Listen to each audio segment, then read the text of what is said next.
So for the youth course, we've got 3 lessons to go into. The first is adapting to the job market. Then we'll go to earning money wrap up because we are at the end of that unit, and then we're going to begin the unit with an introduction into taxation. So here we go. You know, some days I miss when I was a professional ice skater. But I don't miss it as much as the time I was in a traveling band. I played the harmonica. That was pretty darn good at it. But both of those jobs came to an end, so here I am. Now, don't get me wrong, I am super happy with where I ended up, but changing jobs is stressful. Luckily, I was able to adapt to my new responsibilities quickly each time. In this video, I'm going to give you some helpful tips on how to adapt so that if your job ever changes, you'll be ready for it. Let's get into it.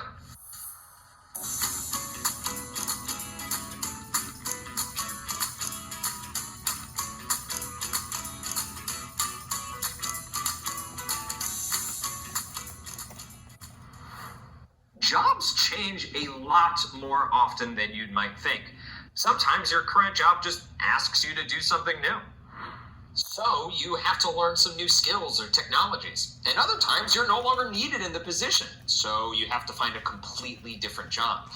Sometimes people make the decision to change jobs because they believe they'd be happier somewhere else. Whatever the reason, you can expect to change jobs at least a couple of times in your life. So it's important to be adaptable enough to handle a sudden change in your responsibilities. Being able to adapt to lots of different jobs is helpful for a ton of reasons. Of course, there's the obvious ones. You'll be building up a sizable mental toolbox full of useful skills. So if your job ever changes, all you need to do is look through that toolbox and pick out the skill you need. Also, being able to do a lot of different jobs means that a lot of different job opportunities will become available to you. Also, lots of skills that aren't necessary for lower level employees are necessary for managers and supervisors. So if you have an extra skill or two and have a few connections, you might be on a fast track to a promotion. There are plenty of ways to prepare for a future job change without actually knowing when it's coming. Above all, be flexible in your desires and expectations when it comes to jobs. Stay on the lookout for your dream job, but still be willing to accept other jobs in the meantime that will act as stepping stones to get you there. These other jobs will teach you valuable skills and help you meet others in the field, giving you the chance to prove that you'd be a great fit for that dream job. These jobs don't even have to be in the same field. They don't even have to be paying jobs at all. You learn just as many useful skills and meet just as many new people through volunteering and working odd jobs simply to help those in your community. You'd be surprised how many skills you can pick up just by being a generous person. In fact, odd jobs and volunteer work will provide you with skills that people in your dream job simply don't have. The more widespread and varied your skill set is, the more jobs and responsibilities that you'll be prepared for. And that makes you a valuable asset that future employers won't be able to resist. It's almost like having a ton of extracurriculars on your transcript. Now, taking on a bunch of extra jobs can easily wear you out, especially if you're not getting paid for them. Luckily, there are plenty of other ways to learn new skills besides through working. Maybe you can find a free course online or attend a workshop at your local library to learn how to use different computer programs, which employers really like to see on resumes. School also teaches you plenty of useful skills, even if you don't realize it at the time. Math classes don't only teach you how to use a calculator. They also teach you about problem solving and how to analyze data. In language classes, you learn how to write well and create persuasive arguments. Every time you create a presentation, you're practicing a skill that's useful in almost every field, especially management positions. Employers even value creativity a lot. So make sure to practice what you learn in art class.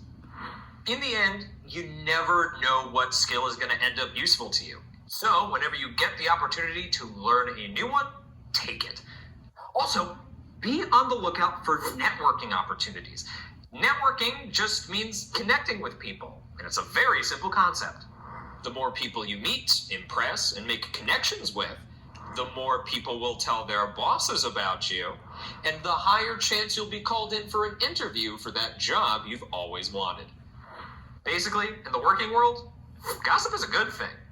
Always be friendly and professional to everyone you meet. And don't be afraid to brag about your personal accomplishments, just to spread the good word out. And speaking of spreading the word about your accomplishments, it's always a good idea to carry your resume on you. I know I've got my copies right here. Now, I know what sounds kind of weird to just carry your resume around, but if through all your networking you end up face to face with the CEO of a major dream job company, you're going to be glad you had a resume to give them. In short, you can prepare for job changes and increase your adaptability to the job market by following a few simple rules. First, be flexible in what you want in a job, rather than only chasing after your dream job and ignoring everything else. Next, take every opportunity you have to learn everything you can, however you can, from whoever you can. Finally, network as often as possible so that the news of your good work reaches the ears of employers. In the wrap-up following this lesson, you are going to get the chance to prove what you've learned in this unit by helping my good friend Chandler choose between a few different job offers. You're going to compare them to each other and to the skills on Chandler's resume. Then, in the next unit, you're going to learn all about taxation, including how to do your taxes, which so many people who have not taken a course like this in high school struggle to do. So good luck on your unit assessment, and I'll see you again soon.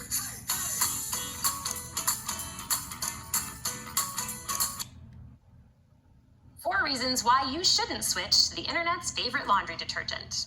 Did you know the internet... Oh, hey! Welcome back to the job fair. I have been here all day looking for the next great employee to join my team, but it's been pretty hit or miss. Like, there are some people here that are clearly not prepared for this. But thankfully, some of them are, and I've got a few interviews lined up over the next week to hopefully get to know them a bit better. This video is going to wrap up our earning money unit. First, we're going to talk a little bit more about job fairs and resumes.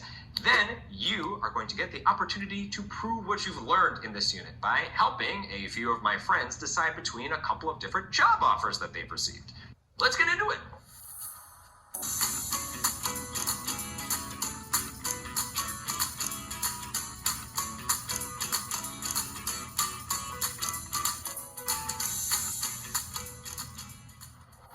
Job fairs are great opportunities for anyone who's looking for a new job, an internship, or even just looking to expand their professional network. A job fair, no, it's not that kind of fair. It's a career fair. Usually has a lot less cotton candy, sadly. A career fair usually is a very large event where lots of different companies set up their own tables or booths all next to each other in order to look for their next best employee. Then, visitors to the fair, like you, will walk around, resume in hand, chatting it up with companies that you might like to work for, hoping to land your next interview that lands you your next job.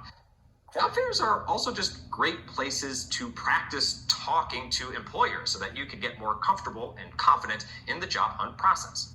Whenever you go to a job fair, whether in person or virtually, you always want to make sure that you come prepared. That means dressing up professionally, doing research on the companies you plan on approaching beforehand, and having your detailed and organized resume at the ready. A resume is a document that you create that gives potential employers an overview of your professional qualifications for the job. So it would include things on it like your education, your relevant work experience, applicable skills, and any other accomplishments you have that you feel make you a good candidate. Actually, I ran into my friend Chandler earlier here, and he said that he took a couple of resume building courses that he said really helped him. He actually gave me a copy of his resume that's in here somewhere. Oh, here it is. Let's take a look at it and see if it gives you any ideas of how to spice yours up. Now, this is just one example of how to write a resume. Your resume may look different based on what type of position you're looking for, as well as your own personality and preferences. But there are a few common things that you will find within a resume. Let's have a look. Okay, first, you'll want to start with your name, followed by your title or role. And here we can see Chandler's contact information. This is important to include so that employers can contact you if they're interested. Below this, we see a short About Me portion. Here you can specify what kind of role you're looking for. Chandler has specified that he is looking for a role in a commercial, TV, or film. Then he continues with a little bit more information about himself. Next, you can expand on your education. Chandler is much older than us, so he included only his college degree and the current master's degree which he's pursuing. But someone who's younger or someone currently in college might also want to include their high school if they feel it's relevant. Then you will definitely want to include your work experience that's relevant to the job you're looking for. If we take a look, Chandler has included all of the different acting roles he's had. But he didn't include the years he worked at a grocery store with me because it's not relevant at this time in his career. If you haven't had any work experience yet, you can include any relevant clubs, extracurricular activities, or volunteering that you've been a part of. If we look back up and to the right, we'll see that Chandler has written down a few of his personal qualities in order for employers to get to know him a bit better, followed by a list of some professional skills that Chandler has. Since he's an actor, I'm glad he included his skill of speaking in a British accent, because his is quite good. Below that, Chandler explains any training that he's had. And finally, he lists any awards or certificates he has received. You can create your own resume on a document on your computer, or there are plenty of free resources online like Canva or Google Docs that can offer you creative templates. Sorry. Oh my gosh! Chandler just messaged me saying that he got 3 job offers from a job fair that he went to last month. Oh my gosh, good for him. Oh, and he wants me to help decide which offer is the best for him. Wait a minute. You know a bit about Chandler, and you just learned about job benefits and total compensation and all that. Do you want to help Chandler figure out which offer is the best for him? The wrap-up project for this lesson will tell you a little more about Chandler, as well as the details for all the job offers he received, so that you can compare them and pick out which one is the best. All right, let's go help Chandler accept the best job offer, and then I will see you in the next unit. So that's actually part of, that's actually behind a paywall, part of the pay site. So we don't actually have access to that, but we do have access to the next unit, which is the introduction to taxation. No offense, but if you still think stocks, real estate, or crypto are the best passive income... Taxes. The bane of every working adult's existence. We work and work for our little paycheck, and then the government comes in and takes some of that money for themselves. Kind of rude, right? Not to mention, they expect us to do all the math to figure out how much we owe them. But it's not out of greed. The government uses that money to pay for things like road construction and the military. Taxes are kind of like one big nationwide crowd fund. In this video, you're going to get a brief overview on, In theory. your upcoming unit on taxation, including something that a lot of adults wish they had. A step-by-step guide on how to actually do your taxes. Let's get into it.